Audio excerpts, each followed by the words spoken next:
Thrilled to welcome you here this morning to the 5 o'clock club.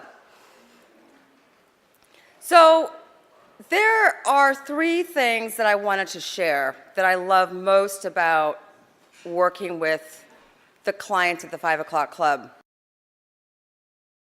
But before I tell you that, let me ask you a question first. Think for a moment about your career, what you're doing today, what you did 10 years ago. What do you love most about what you do? Think about that. What do you love most about your career? What do you love that you're not doing? Those are two questions that I always start asking my clients.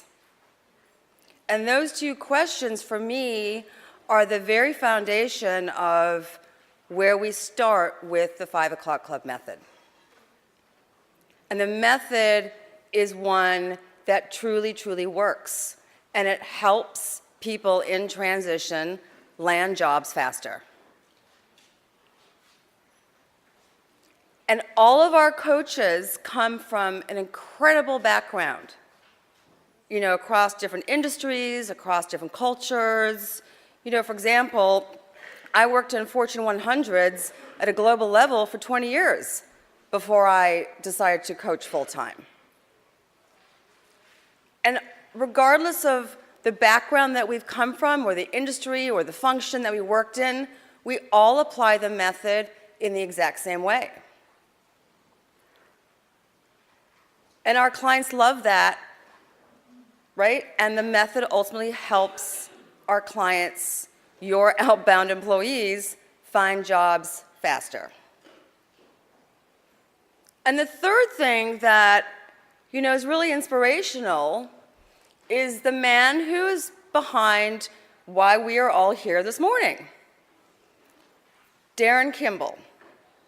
And before coming to the 5 o'clock club, Darin spent 20 years as a top securities analyst on Wall Street. And his insight and foresight and energy that he brings to the 5 o'clock club is truly incredible. So it gives me great pleasure to welcome Mr. Darin Kimball, the Chief Executive Officer of the 5 o'clock club.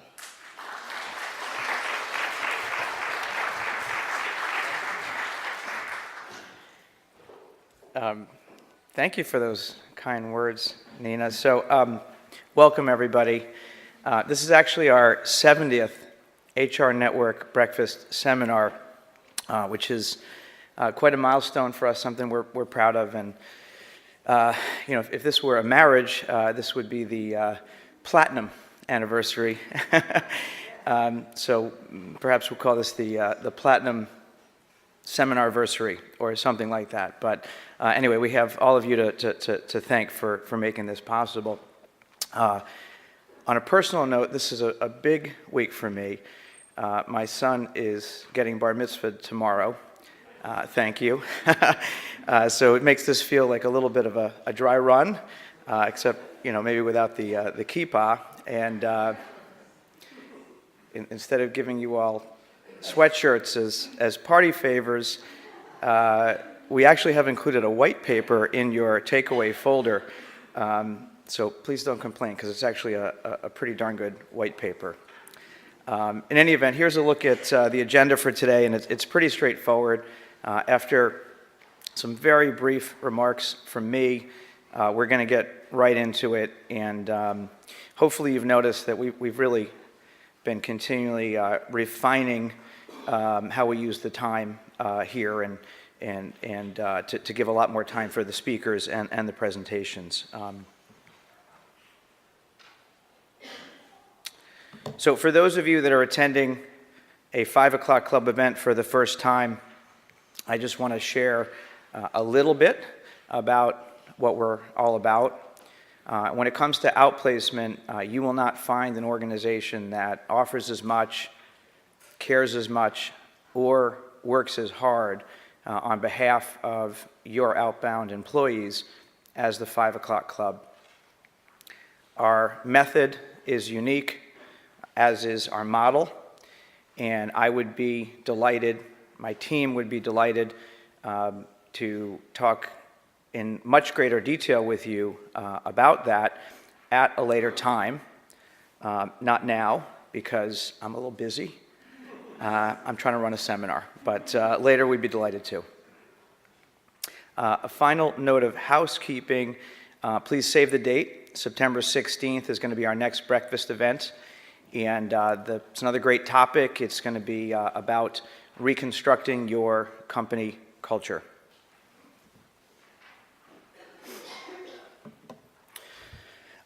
So, by way of introduction to the topic today, minding the gaps in a post-performance rating environment, I would just remark that there's really nothing that's been covered this year to the degree that this issue has. There's been a lot written, a lot said. Quite frankly, there's a lot of peer pressure to do something in the HR community, and for as long as I've been observing the HR space, which isn't very long, a few years now, I really haven't seen anything where the risk of sort of a herd mentality and sort of group thinking as I think there is with this particular topic. So I've read a lot, I've attended some other presentations on this, and in my mind, there are just a lot of gaps in terms of what I'm hearing and how companies are approaching this. And I think with that comes, with the kind of pressure from the coverage this is getting, I think it just raised a lot of risk for all of you in terms of mistakes that can be made and things that can be overlooked. So that's why, and by the way, I know from talking to some of you privately that there's a lot of agreement with what I'm saying, although for lots, everybody's got different reasons for agreeing. And that's what makes this panel very timely. And today we have not just the top HR executives from two major powerhouses in the professional services sector, namely K&L Gates in law and T. Rowe Price in asset management, but we have two very independent-minded speakers who are going to share some terrific insights with you in just a moment, and that really is a great lead-in to my introduction of our first panelist. So we have with us today Deanna Fidler, who is the Chief Human Resources Officer at T. Rowe Price. She's also a member of the firm's Management Committee, the Executive Compensation Committee, and the Operating Steering Committee. And prior to joining T. Rowe Price in 2015, she was the Chief Human Resources Officer at Aetna. Deanna is involved with the American Heart Association's Go Red for Women campaign, and currently she's on the Baltimore Executive Leadership Team, and she's on the Circle of Red for that organization. And I forgot to ask you guys up to the dais, so if you'd both come up to the dais.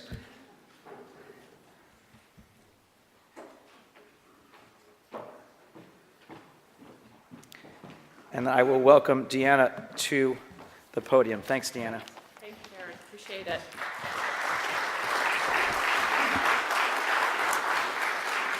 So good morning.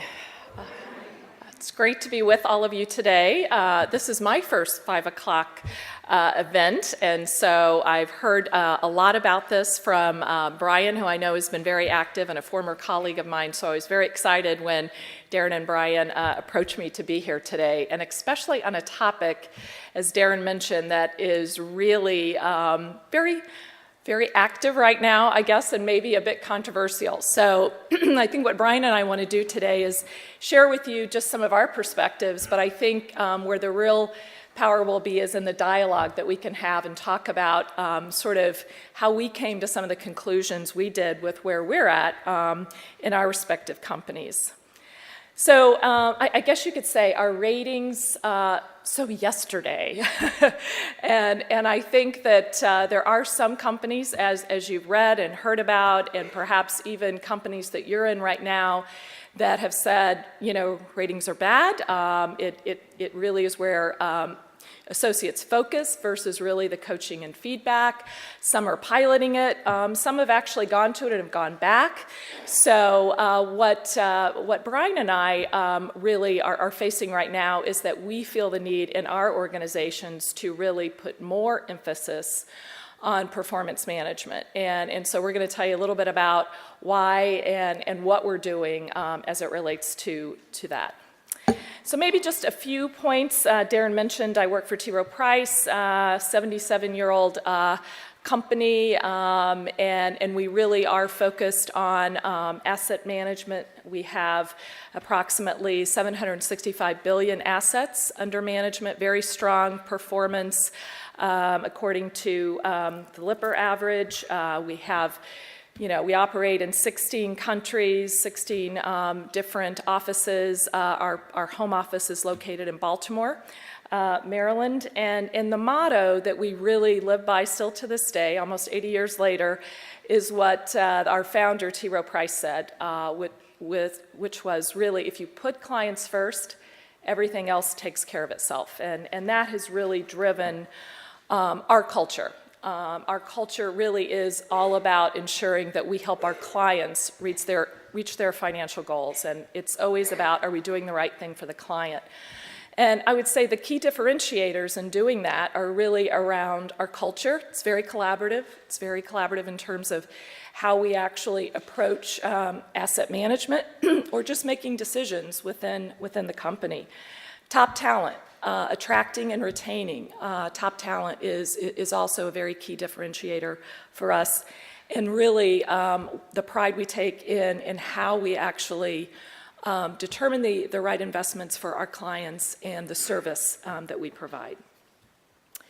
So let's shift gears, excuse me, a little bit on really HR, a bit about the transformation that we're underway with right now. When I came on board, as Darren mentioned, I've been there a little over a year, and I really felt the need to take a step back and look at human resources in terms of our overall impact in the organization, our strategic alignment with the business, and really determined that we needed to move from more of what I would call a very service orientation to more of a strategic business consulting and also business solutioning even more so. And I think probably our heritage and our culture around strong service orientation was what drove a lot of that. But if we're really going to be relevant for the business going forward with our global growth, how do we best do that?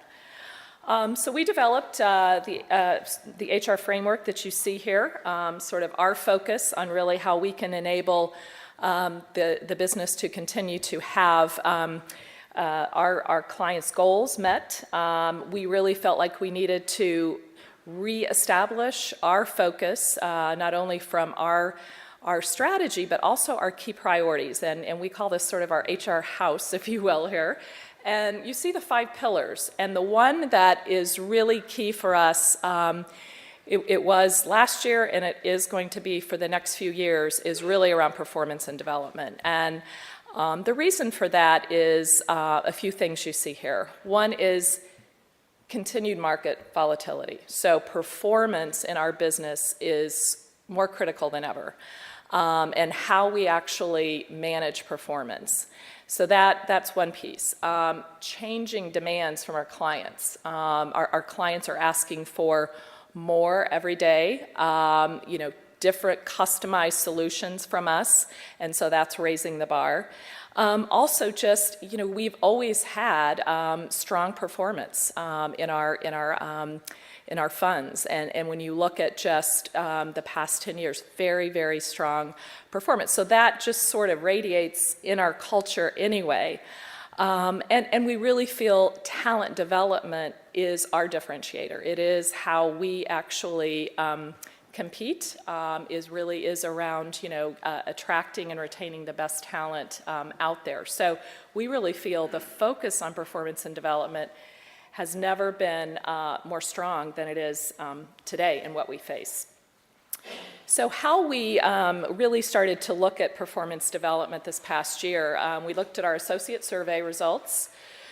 We actually put a management challenger group together, so a group of leaders within the organization, and also did some benchmarking. So a lot of the things that probably all of you do on a regular basis to really figure out where should we be. We knew we had improvements to our performance management process. There was no question. We needed to do some things differently.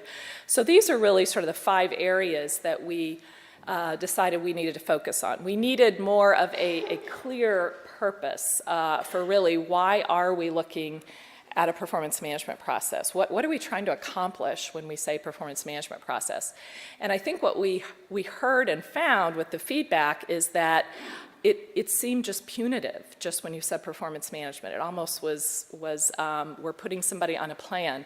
So we changed, while it may seem a small thing, just a nuance, we changed the name to performance and development, and really trying to make more of the focus really on how do we develop our talent, how do we focus on individual strengths, how do we help them achieve the career goals that they need and have.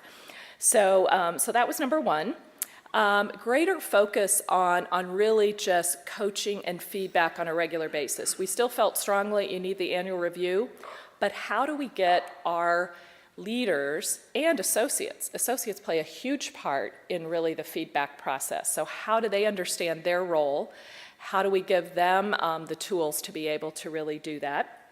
And we removed actually our formal mid-year review process. We said, that's optional, but we expect feedback to continue throughout the year. And how we're checking on that is through pulse surveys and really trying to understand, are we having an impact with how we are actually training our associates and our leaders?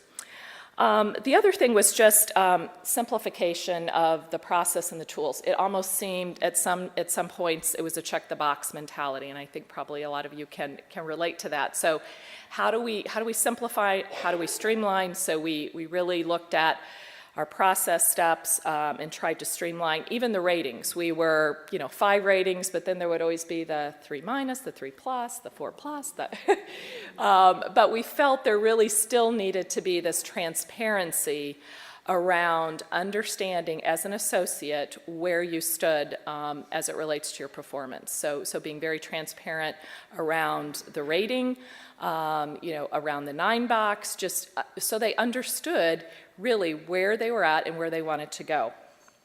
Lastly was just making sure that we had a framework for the objective process to really ensure that we understood, what we were actually holding our associates and our leaders accountable for, and tried to really focus that to be more simple in terms of the what and the how. And lastly, just consistency, standardization. I think what had happened over time was that we had different business units say, well, I need to do performance management different in my area, right? I'm very different. So we had customized in HR, different rating structures, perhaps, different systems, and so really making sure that we had consistency across the globe and really making sure that we had a common understanding, because we knew that was really going to help to drive performance into our culture even more. So just to talk a little bit about kind of how we tried to simplify and clarify but drive accountability more, is just something very simple around the what and the how. So the business objectives, the goals for each individual associate, and then the how really would be, one, for an associate, it's our values. So how are you demonstrating our values day in and day out? And then for leaders, you have some additional expectations or competencies. And again, we call them expectations. What do we really expect of a T. Rowe Price leader? That was another piece of feedback as we did our different opportunities for input was competencies. It was just, there was this glaze over people's eyes when we talked about competencies. So again, we tried to simplify and say, what do we expect from a leader at T. Rowe Price? Here's what you're going to be held accountable for. And then the overall rating. So very clear, you get a performance rating for your objectives, a performance rating for the how you go about your role, and then that goes into your overall performance rating. To talk about the leader expectations just a bit, because I think they're really key to us driving clear accountability in the organization and to drive performance and development. Because as you can see by all of these, whether it's thinking strategically, leading people, developing talent, communication, it's all about really ensuring that leaders are creating the right dialogue with their associates, they're giving them the honest, open feedback. It really is all about leaders being accountable in doing so. Next, we actually built the leader expectations to be part of our talent management strategy. It was really going to be the way that we could drive performance and accountability, again, into the DNA of the organization. So, starting from how do we think about our talent strategy as it relates to those expectations? How do we source and recruit against those? How do we assess against those? The development that you see here, and even to compensation and how we go about actually compensating our leaders and associates. The other piece that we focused on was really trying to drive more of a cadence around discussions about talent into our management committee. And just, it's still, I would say, work in progress and learning. We're kind of building the muscles, but it's the forcing mechanism for every management committee meeting that we have on a monthly basis to talk about talent, to talk about how people are doing in terms of their onboarding. We know that, people coming new to the organization, especially in the leadership roles, it's a time where they're vulnerable in terms of ensuring their success. Talking about how can we move specific talent in the organization, looking at, prior annual talent succession reviews, which I'm sure all of you have. So it's building that muscle, building that cadence, building the rigor to really ensure that the feedback and focus around performance and development is there from the top of the house. And lastly, how do we continue to build the pipeline was really having leader expectations be part of our development for every stage of leadership. And so looking at whether it's training or rotations or coaching, mentoring, that all of those pieces are included and aligned with the leader expectations at every stage through the development process. So I'm going to wrap up here and just, I know we'll have more time to talk about this, but I think, for again, our firm, for where we are at right now, I mean, we really feel ratings are important, but it's not the only piece. They're an important piece to understand development. And if you don't have clarity and transparency around performance rating, it's hard to actually help to focus development. The leader accountability piece is huge in order to be able to drive a culture around performance and development. And we're still definitely on our journey. And then lastly, I think, again, just how do we build that ownership, I would say, around management and leaders, just around the constant focus around development. So with that, thank you very, very much, and I will have Brian, or Darren's going to introduce Brian.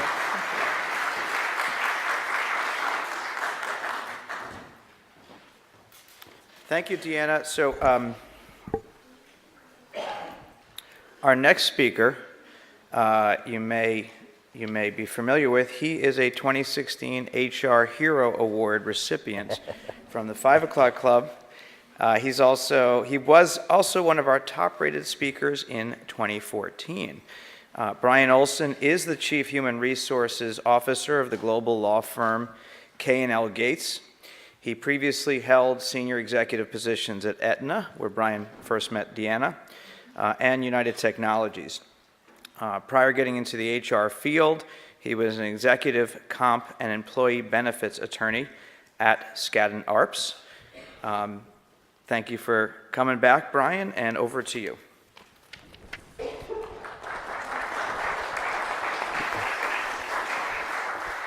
Oops. All right, let's test the lapel mic. Can you all hear me? All right, excellent. First, thank you very much for having me back. It's an honor and a privilege to be here again with the 5 o'clock Club. Darren, as far as that award goes, I'm very disappointed that it didn't come with a cape. I mean, come on, it's the HR Hero Award. I'll get past it, but it'll take a little bit of time. I do want to talk a little bit about my organization and where we're going with annual performance reviews. I've read a lot of articles out there that have led me to believe that what I need to do is get rid of the annual performance review process. And I strongly disagree. There are probably organizations where that's the right answer, but I'm willing to bet that 90% of you in the room are not part of those organizations. And I'm going to tell you why I think that and why I've taken a different approach at K&L Gates. Instead of getting away from annual performance reviews, I'm actually doubling down, making them more formal, more organized, and more structured. But before I get to that, let me give you some background about K&L Gates and expand a little bit on my personal background, because that will become relevant to some of the stories that I'll tell you later. So yes, I am going to tell a few stories. And there's a scary clock there that tells me when I have to stop speaking, and I'll vaguely pay attention to that. But what I'm not going to do is necessarily read the words that are on the slide, because I know you're all capable HR professionals who can read. And you have the slides in your folder, you have them up there, there's no excuse. So with that, a little bit about K&L Gates. K&L Gates is the biggest law firm that you've never heard of. We've been around for over 100 years, but not under the name K&L Gates. So we're a relatively new branded firm. We've been branded K&L Gates for the past 7 or 8 years. We're actually now one of the top 10 most recognized brands in the legal industry, which for an 8-year-old brand is something that we're very proud of. We are one of the largest law firms in the world. We're top 10 in terms of number of attorneys. We happen to be the largest law firm in Australia, in case that's relevant to you. We have about 2,000 lawyers. We have about 2,000 what we refer to as staff, a word that I hate because it kind of sounds demeaning, but you have to do it in a law firm, and over the course of time, I'm hoping that we change the vernacular there. But for convenience, I will refer to that group as staff.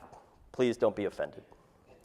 Interestingly, working in a global law firm, I have 1,000 partners. 1,000. 1,000 people who own part of the business, who all have opinions about what I should and shouldn't do. Makes it very interesting to get things done. On the other hand, it's really hard for 1,000 people to organize against me, right? So it makes it so that I can move things forward actually pretty quickly. So we are a big, complex organization. We work across 5 continents. We've got 45 offices. We've got 22 offices in the US. A large part of what I do is go around and visit those offices and check in with people. So a little bit about my background, and maybe first about the HR function within K&L Gates. I don't know if you know this, but the legal industry is a very mature industry with a very, very immature HR function. HR in law firms has historically been a transactional function, a personnel group, for lack of a better way to put it. And so what I've been trying to do is bring strategic HR to a global law firm. So when I came into the role, there actually was no person in charge of HR. In fact, HR was split into about 8 different departments. There were separate departments for recruiting lawyers and for recruiting non-lawyers. Benefits was its own standalone function. So what we've done is pulled that all together in a more traditional corporate HR structure, and that's allowed us to do things like put in place HR business partners and HR tools and techniques, like an annual performance review, but to do it in a more effective and more strategic way. All right, so then the question is, why have I decided to do that? Well, it's partly personal. A little bit about my background. Darren talked about it a little bit. Let me expand briefly.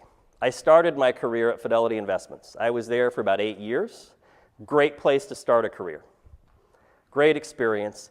I came in as an inbound telephone service rep. And to make that even more painful, I was a bill payment rep before the internet. So what would happen is people would call me, and they would say, Brian, pay line 11. And I would say, okay. And then I would tab around in my mainframe computer, and I would enter a payment. And then what would happen is 5 days later, they'd call me back and say, Brian, you didn't make the payment. And I'd say, yes, I did. It just didn't go through. So I'd call the bank, and I would apologize that the payment didn't go through. It's not Mr. Smith's fault. Please don't put it on his credit rating. My job was to handle difficult clients. Fantastic way to start a career. Painful, but fantastic. So I did that for a number of years, but what I found is that in an organization that's big, huge in the case of Fidelity, that when you start in a particular job like that, it's sometimes difficult to get to the level that I wanted to get to. So as a result, I decided to go to law school to further my business career, and decided that if I was going to go to law school, that I may as well practice to get the full benefit out of the pain, torture, and expense of going to law school. And so I did, and I practiced in employee benefits for a number of years, and have spent the last dozen or so years as an HR leader. And I give you all of that background because I'm going to touch on the experiences I had in a couple of those other places. So then why did I come to K&L Gates? Well, because a headhunter called me and said, hey, Brian, I got a group, a global law firm. They're looking for somebody who has experience practicing in a global law firm, who has HR Executive International experience. And I said, all right, let me just stop you before you go any further. How many people have you come across who happen to meet those two criteria? And they said, well, counting you, one. And so for me, it ended up being sort of a really good fit. But more importantly, I had worked in a big global law firm. And I had experienced what I told you before, that the HR function was immature. And to me, it felt like an opportunity to transform an industry. Right? K&L Gates is a big enough platform that if I can bring in strategic HR, I can actually influence an entire industry. And so that's why I took the job, and that's what I'm trying to do. And I think that's helpful context to some of the other things that I want to talk about. Right? So why have we formalized annual performance reviews? Why have we doubled down on this? Well, the reasons there are on the page. But without going into all of those, let's talk about why an organization might want to get rid of annual performance reviews. Well, what kind of environment is that going to work in? It's going to work in a place where you have a culture of ongoing and continuous feedback, where all of your employees know how they're doing, where their managers and colleagues give them input on how they're performing on a regular basis. Show of hands if that's your culture. Right? That's my 90% point, right? Kudos to you if you've got that culture. That's fantastic. I wish we were all there. I have pockets of excellence within my organization where that is actually happening. There's places where it's happening, but it's not happening across the board. And because it's not happening across the board, we had to invest in annual performance reviews. So let me put that into context for you. I work in a law firm. There's no lack of confidence amongst lawyers in a major law firm. There's also no lack of forgetting to focus on the people around them. And so as a result, there are cases where if I don't force a lawyer to give feedback to a legal secretary at least once a year, it might not ever happen. And so that's why we haven't gotten away from them yet, because we don't have that culture that allows us to step away from them. So interestingly, by the way, as a quick sidebar, what you don't read a lot about in these articles, and Deanna touched on it a bit, some of these organizations have come back. Big, splashy fanfare, got away from annual reviews, tried that for a while, didn't work as well as we thought it would, so we've kind of quietly taken a step back towards doing them. Let me give you an example of that. Most of those organizations are pay-for-performance organizations. Your annual merit, your bonus, is tied to your performance. How do you do that if you don't have an annual rating to tie it to? You can, but it's hard. And so as a result, what many of those organizations have done is put in place an annual compensation score, which feels a lot like an annual review, but without the conversation with the employee. And in my view, that's not better. All right, so what did we do? Well, we fixed our process. So when I came into the organization, we had multiple different processes, multiple different time scales, multiple rating scales. Some places were using a 4-point scale, some places were using a 5-point scale. And so why is that? Well, it's because we are a combination of a bunch of law firms over time, and those residual practices from the prior law firms had held over in some cases. So we built competencies. And unlike what happened at T. Rowe Price, we're not afraid of that word. Turns out lawyers like to feel competent. And so it's actually a word that resonates. And so we've then taken the concept that we had on the legal side, the lawyer side, and put it on the staff side and built out sort of more formal competencies. So this was a global project, a team across HR worked on it. We've made a bunch of improvements in that process. The feedback from managers has actually been that the forms have been simplified, the rating scales make a lot more sense, and that the approach we've taken is something that actually helps them give better feedback to their employees. A couple of more thoughts on why we did it are there on the page. Interestingly, the other thing that we had to do is train managers on how to give coaching and feedback. Not something that they were particularly good at, and there was frankly no reason to expect them to be because we didn't have manager training. Right? What happened is people who were very good individual contributors got promoted, and we just assumed that once they were managers, they would know how to do it. And that was a bad assumption. So we invested the resources in training managers on how to coach and develop people.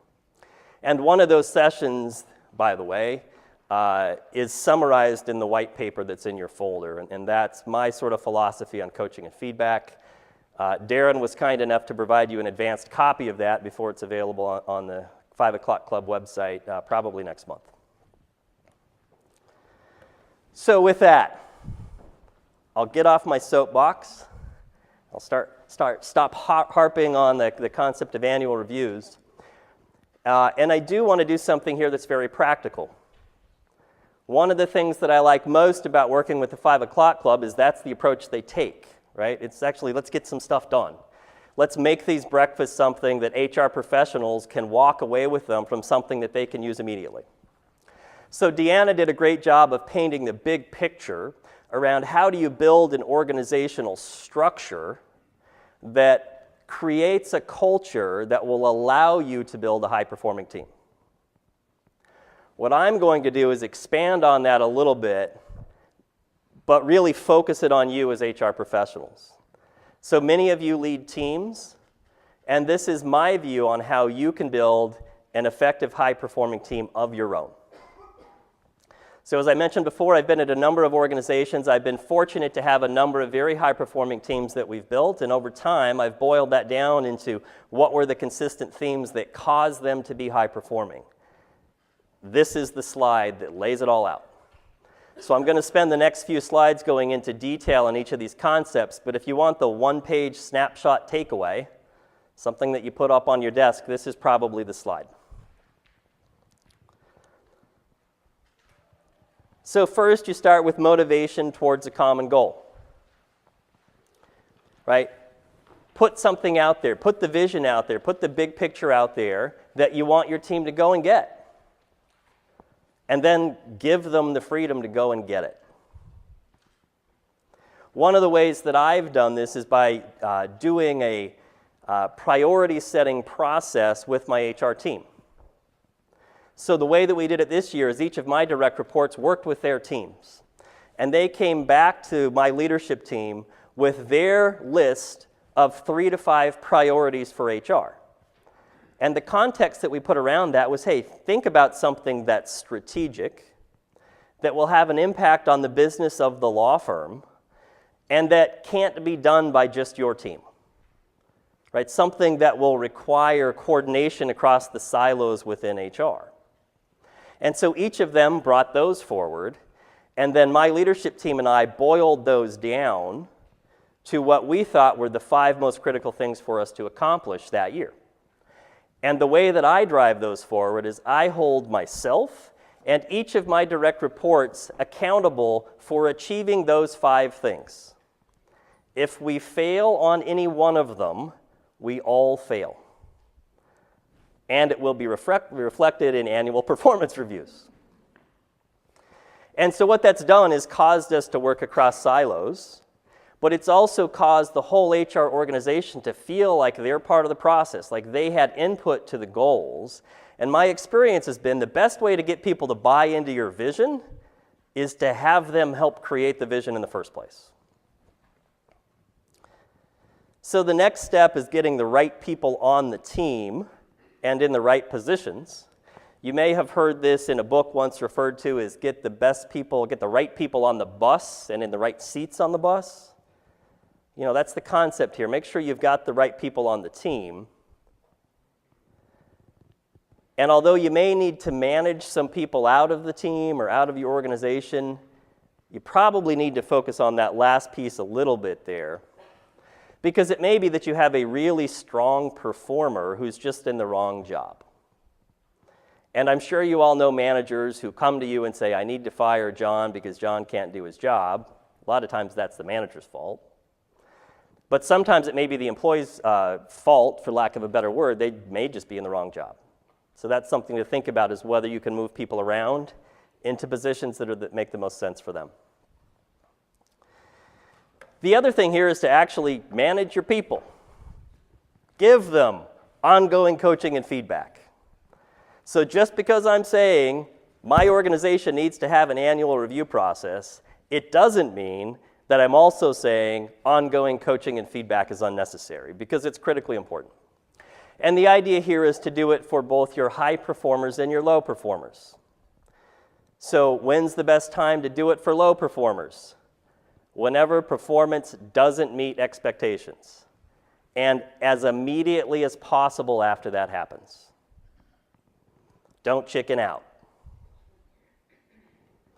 And what I found is that people who are underperforming generally don't want to be underperforming. They're not doing it on purpose. And frankly, a lot of the times they may not be clear on what the expectations are.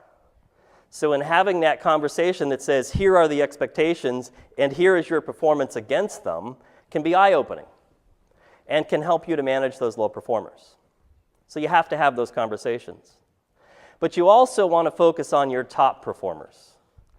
And to me, that's critical to building a high-performing team. And what you really want to do is empower them, right? Let them know, here's the vision, here's the hill we're going to go take. I trust you to go take it. I'm not going to tell you every step that you need to take to get there. You get the vision, you're bought into it, you understand it. You're a capable leader, that's why you're in your job. Go take the hill. Not a lot of people are comfortable doing that. But that's the way I've seen teams become most effective, is when you let them. And so for me, I've found actually that when I do that for people, they find it confusing, because they're used to somebody telling them every step that they need to take. And it takes me a while to get them comfortable that I'm not just making this up, that I really do trust them to go do this. And so one of the tools I've used to make that work is that I'll tell my folks, I can wear a lot of different hats, right? Yeah, I have a fancy title. It starts with chief. Doesn't come with a cape, but that's a whole different story. That doesn't necessarily mean that everything that comes to me has to be perfect, right? You don't have to have a pre-meeting to review the advanced copy of the deck before it comes to me. That's crazy. It's a waste of time. Now, if you want me to give something to my boss, well, it should be pretty close to perfect, right? But if not, that's fine.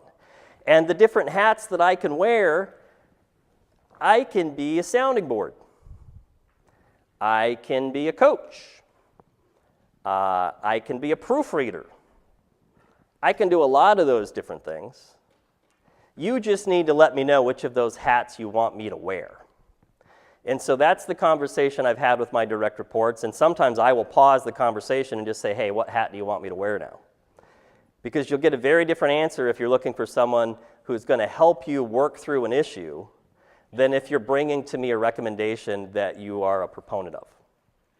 And so being open about those communications and helping people feel comfortable that, yes, they're empowered to do what they want, but they also have the support when they need it. And that's the balance that I've tried to focus on. And when you do a lot of those things, you end up with a team, oops, one click too many. You end up with a team that starts to function on its own. They work together to go take the hill. They have each other's back. When somebody makes a mistake, they step up and take care of each other. I've seen it happen a number of times. It is such a better environment to work in than when that's not happening. People want to be a part of a high-performing team. And the leader of the team sets the tone. And hopefully these steps will help you set that tone. So there's a couple of examples here of how you can do that. So I'm looking at my time, and there's no big scary red numbers, so I will pause and just give an example of a time that I was able to make this work. So how do you get a team to be cohesive and feel like they're working together? Everybody has each other's back. I walked into a team once at a prior company. I was a new leader to that group. I was new to that part of the organization. I was brought in to lead that team. That team had largely been together already for a number of years. They knew each other. They'd been working together for a long time. They had their way of doing things. And who was this guy that was coming in, to come and tell us how to do things? So in my very first meeting with them, I asked them to do an icebreaker, right? We're HR people. We all know what icebreakers are, right? 2 truths and a lie, that whole thing. Which of these materials do you take on the sinking ship, right? And so I told them, I want you to do an icebreaker. And what did they say? Oh my God, that's a horrible idea. We don't want to do that. We already know each other. Icebreakers are stupid, right? That sort of thing. I said, okay, look, fine. I get it. You know each other. You're HR people. You've done a bunch of icebreakers. You don't want to do any more. Humor me. Do this for me just this once, because I don't know you at all. And it's a good way for me to get to know each of you as people rather than just names on an org chart. And if I start to learn a couple of facts about you, we're going to have a better connection, and I can be a more effective leader when I have a better idea what you're all about. And so they reluctantly went along and did it. And guess what happened? It was actually fun. And despite the fact that they had been working together already for 10 years, they learned things about each other that they didn't already know. So then what happened? Yeah, Brian, these weren't such a bad idea after all. We didn't hate it. Turns out they weren't stupid. I said, well, I don't know, guys. You told me before they were stupid. I said, no, go ahead, that's fine. And so what ended up happening is they then rotated actually conducting the icebreaker exercises. And as a result, we had an icebreaker in every meeting that team had for the whole time I was there for a number of years, and they continued to do them after I left. And it's a huge part of what made them a cohesive team, because they got to know each other as individuals rather than just people who worked at the desk next to them. The 5th step is communicating with your team. So one of the disadvantages of many of our current HR structures is that we tend to work in silos. And the communication across those silos sometimes doesn't happen. So you have to build what in org design terms are called lateral structures, right, to make sure that those conversations are happening across the silos. So I've put here on the slide for you a few examples of how I've done that within my organization, and you can see that there's a number of different meetings, and for each meeting we have generally who the attendees are, and we have a clearly stated purpose for each meeting. We also go into each meeting with an agenda. And we don't just fill the time that we've scheduled. If we cover everything, we stop talking and we give people time back.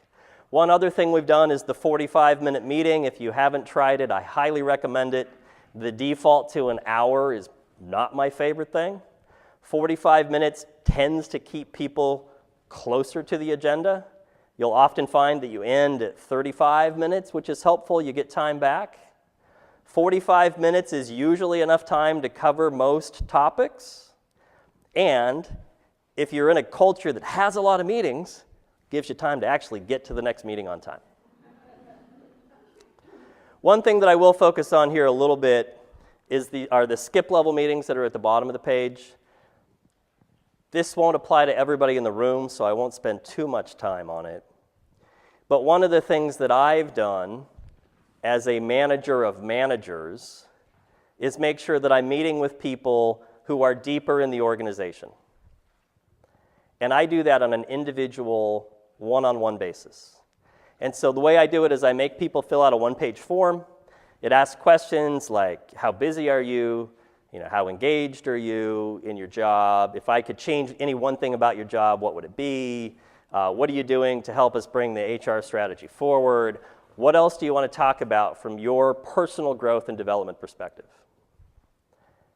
I do about 100 of those per year.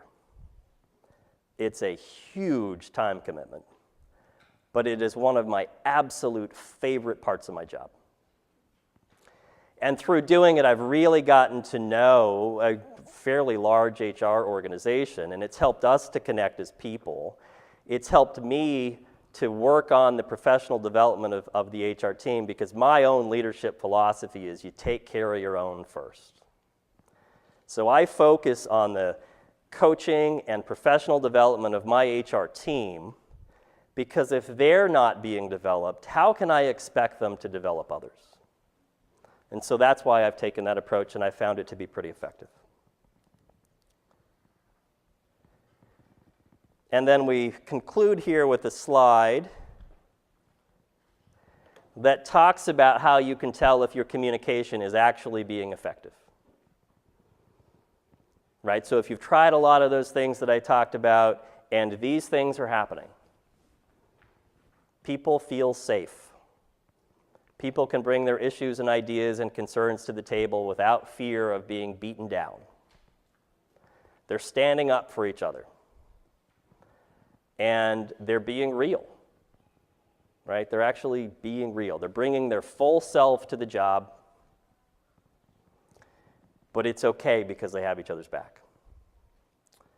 So with that, the numbers just turned red and scary. So I'm out of time. I think Darren is going to step forward and lead us through the panel Q&A. Thank you.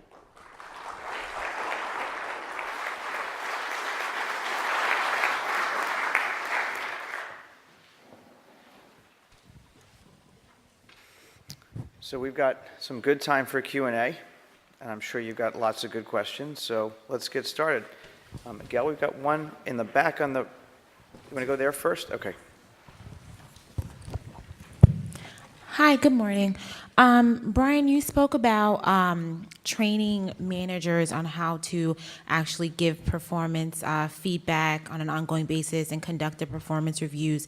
When you are integrating that into a new culture, how do you get over that mental hump, the pushback that you receive from the managers and the leaders about actually doing the training with them?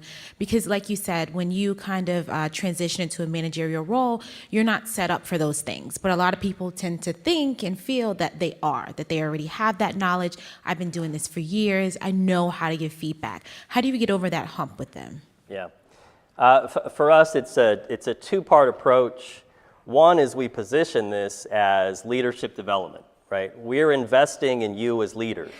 As managers, you play an important role in the culture of the organization, and I tend to point to a bunch of studies that you can find out there that will tell you that one of the most direct impacts to how engaged an employee is their view of their relationship with their direct supervisor.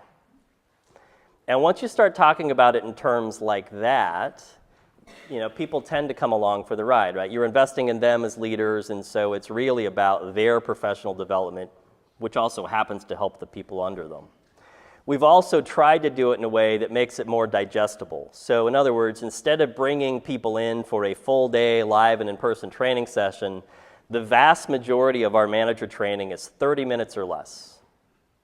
And it's done by video conference so that people can either go to a video conference room or do a WebEx and do it from their desk. We keep it really tight, and we make sure that they leave with some punchy takeaways. And people will give us 30 minutes. I don't really have any problem with them giving us the 30 minutes, and once I've got them in the room, you can generally get them there. One thing I would just maybe add to that too that I think is really important is getting senior sponsorship around the training and really ensuring that your CEO, the management committee, they're making it a priority and they're helping to really deliver the message around the importance. And we actually made it mandatory for leaders that it's part of your accountability to what Brian said as leaders to actually manage your people effectively. And I think keeping it very practical is really one way to do it. And then just the reinforcement. So it's not just, the one-time training, but how can you continue to push emails, push tools, get cohorts back together so they can share best practices. So keeping it alive and real. But you really have to have the sponsorship and the accountability. I know, Miguel, there's a question in the back. I'm standing up. Hello. I'm assuming since you're part of a large organization, but I'm part of a smaller, under 200, do you do yours using traditional paper and pen, or do you have a software system that you use? Because we just went to a software system, and it's not working out perfectly, and I want perfect.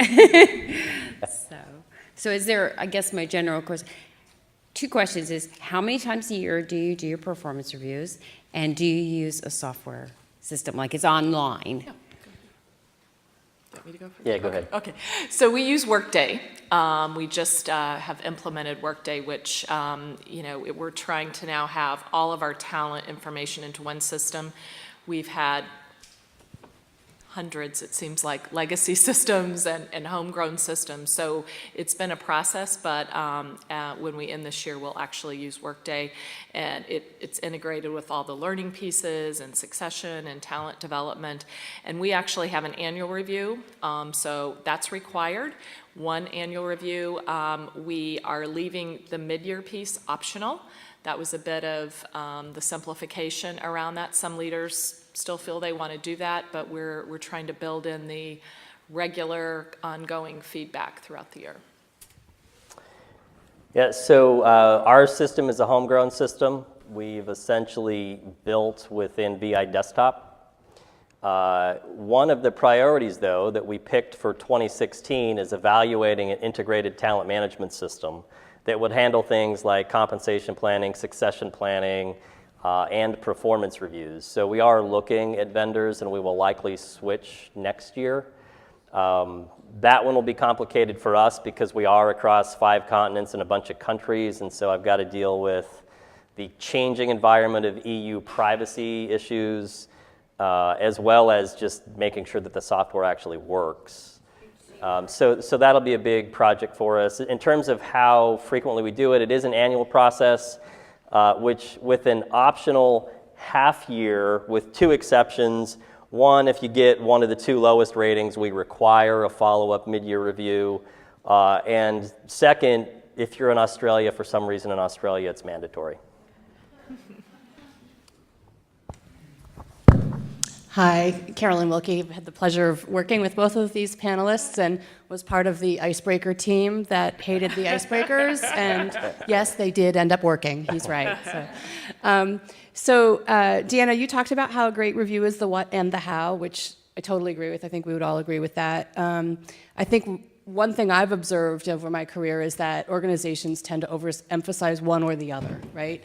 And I'm working in an organization right now where it's all about the what. We spend all of our time talking about the voluminous list of accomplishments and maybe have a footnote on a bit of feedback, right?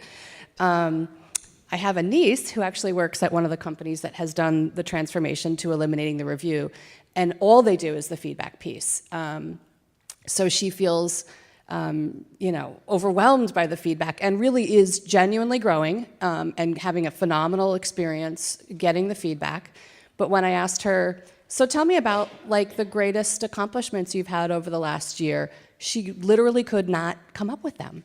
And so I said, well, tell me about what you've done that impacted the business. And she had trouble articulating it because she had lost that connection to what kind of objectives, right? We talked about linking to company objectives. Yes. So I guess the question I'd pose is, how do we strike that balance where you don't get lost in one or the other, right? Where you actually are delivering the meaningful feedback, but also looking back on the year and saying, this is what I did, and this is what I learned from a business standpoint.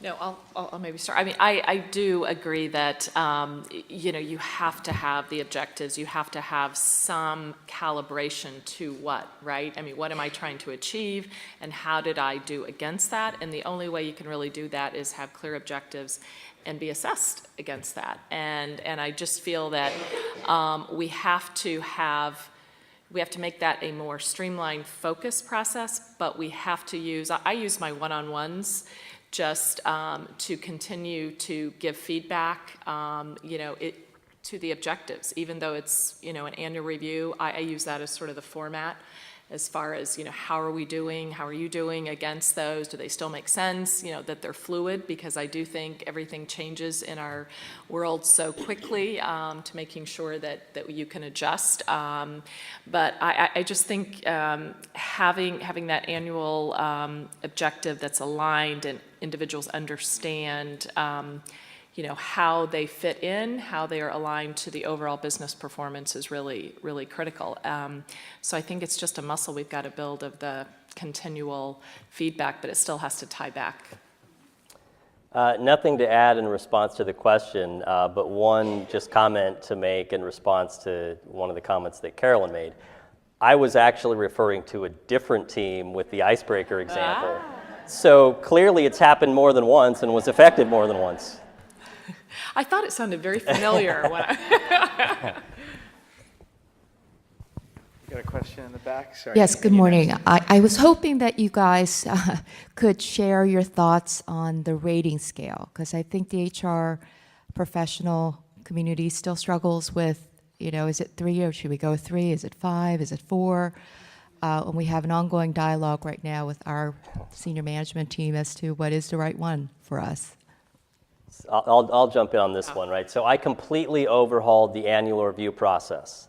The biggest stumbling block was the rating scale. Always is. Yes. Yeah. And so interestingly for me, here's how a little bit of background, then I'll answer the question. When I looked at the ratings, I looked at the distributions, right? With the scales that we have, how are we actually using them, right? What does it tell me when I look at the data?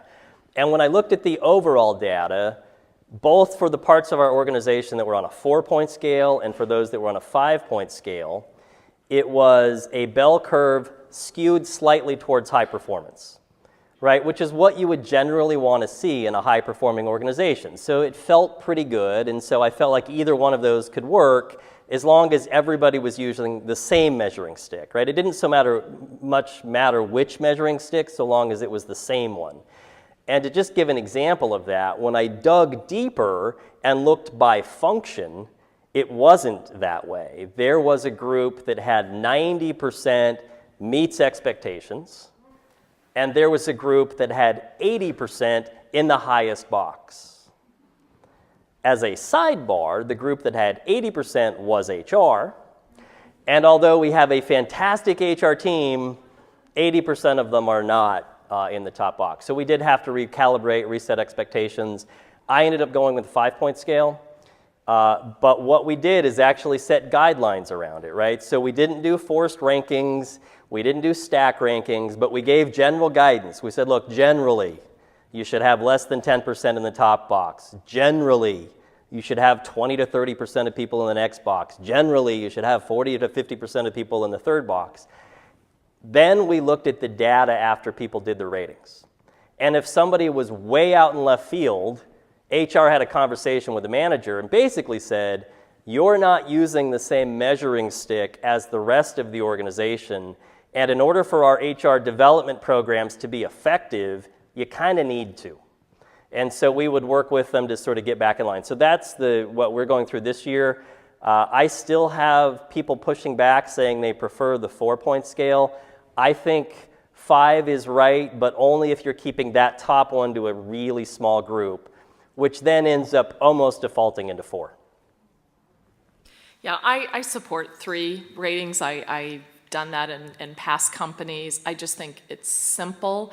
It's hard sometimes when, you put these long words and descriptors of, in a 5-point scale, what's the exceptional, and then, the next level. And to me, either you're consistently exceeding, you're meeting the expectations, and we tried to really calibrate that. Sometimes mean you're exceeding, but overall you are actually meeting, or you're inconsistent in meeting. I just think it's easier for leaders and associates to understand, but it is a mindset and culture change that it's okay to be, meeting expectations, because that means sometimes you are actually exceeding, but that's very good. It's a good rating, but it's hard coming from my experience of coming from a 5-point, 4-point to that. But once you can, I think it just is easier, and you can help to describe to associates much easier, how do I get from, a meets to an exceeds? When you have 2 or 3 different variations, it's really hard. It's hard to really coach and explain from my perspective. Well, and in the spirit of full disclosure, about half of my peers agree with you, right? So there's a lot of discussion on that particular point. I don't think there is one right answer. That one is a tough one. It's I think your culture, and I just think, what I was finding in TIRO is that people were fearful of, that meets was a bad sort of rating. So it was, how do you really ensure you're giving the most honest, open, transparent feedback, and it just seems to have started to work for us there.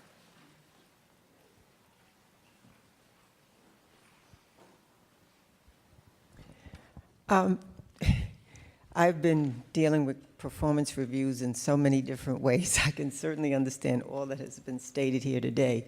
But in scoring or using ratings, do you only deal with the skills competencies, or do you deal with behavior competencies, which I think has a lot to do with the approach of how a person may have achieved an objective, but maybe they ruin the rest of the,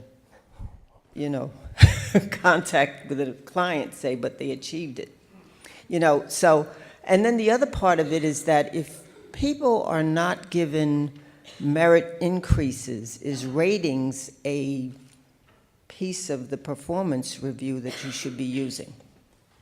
Just a question. Thank you. So in terms of behaviors and competencies, the way that we've got it structured is there's an overall competency, and then we have behaviors that if you're demonstrating these behaviors, you're likely to be achieving that competency. You have to be kind of careful with that, though, and for what it's worth, I do a fair amount of work in the diversity space, and I say that as a straight, white, able-bodied guy. And as a sidebar, it's very important, I think, for straight, white, able-bodied guys to be part of that conversation, because we're a lot of the decision makers, and it's easier to move the needle if we're at the table. When you do those behaviors, you need to be very careful that they're not giving extra benefit to straight, white, able-bodied men, because they tend to.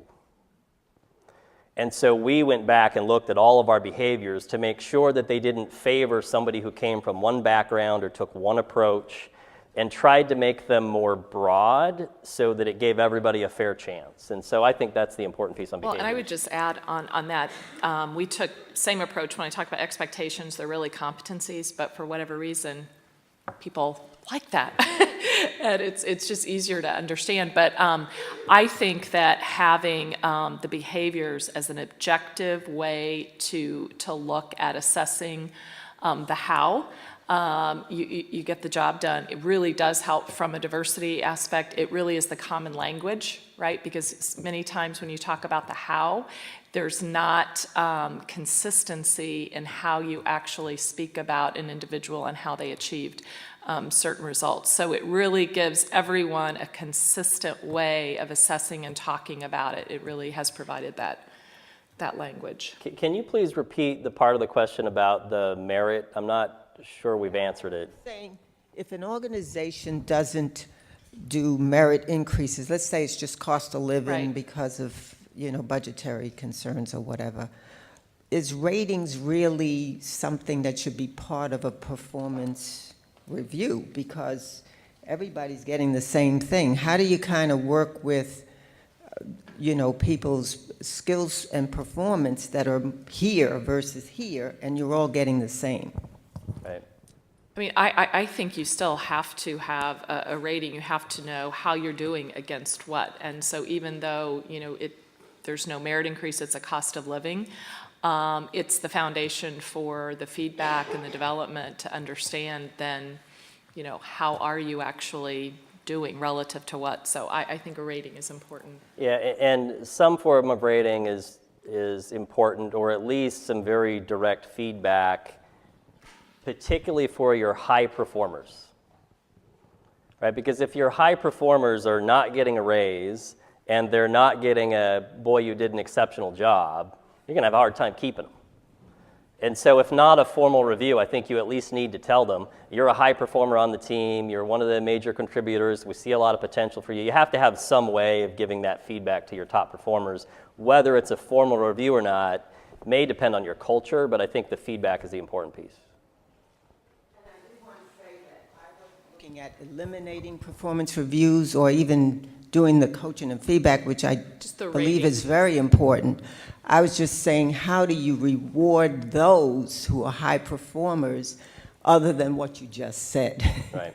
Well, I think there are plenty of ways to reward people other than compensation, right? Some of it's investing in their professional development. There's a lot of things you can do that don't cost a lot of money. But that's probably, Darren, that could be a whole meeting unto itself, sort of ways to do that. There are Yeah. books on that topic too. Yeah, exposure, I mean, there's all kinds of things. Projects, just to Brian's point, I think sometimes just the public thank you or goes so far. But even exposure to different leaders in the organization, those kind of things. So do we want to take a final question? We've got one in the back. All right, well, that's a lot of pressure because this isn't that great a final question. But what's the icebreaker that turned everybody around? What is this icebreaker? Well, first I want to commend you on a fantastic final question. It was 2 truths and a lie in all 3 cases where this happened. Okay, that was a short answer. One real quick one. We got one here.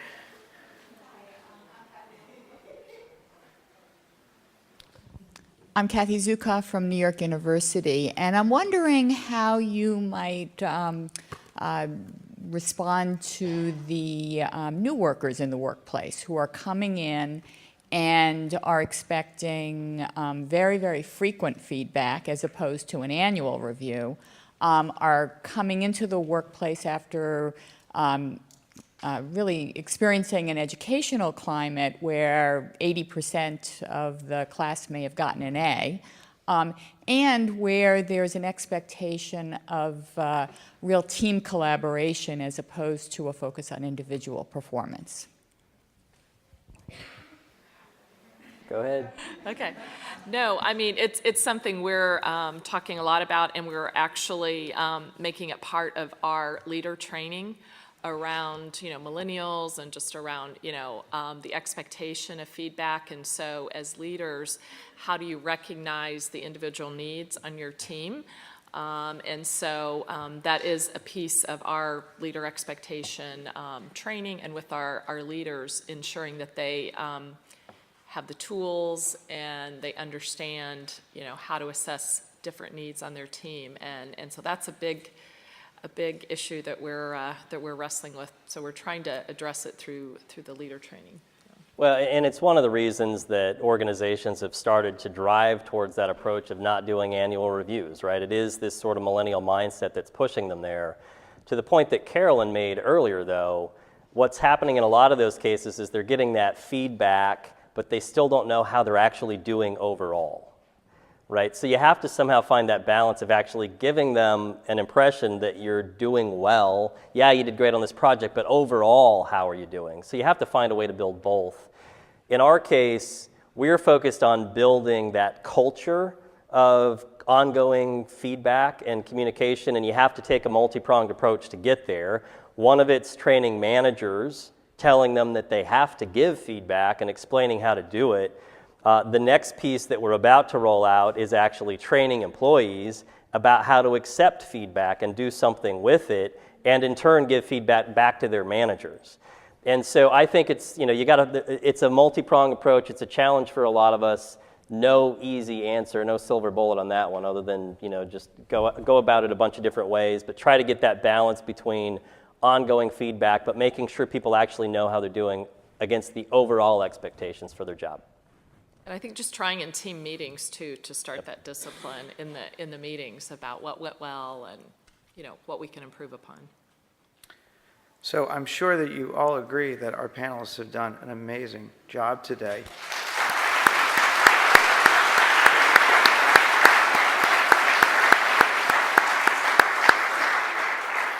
And they've come up with a couple of topic ideas and reasons to invite them back maybe in the future. So thank you to them. Thanks for all of you for coming. Have a great summer. We'll see you in September, if not before. Go Warriors.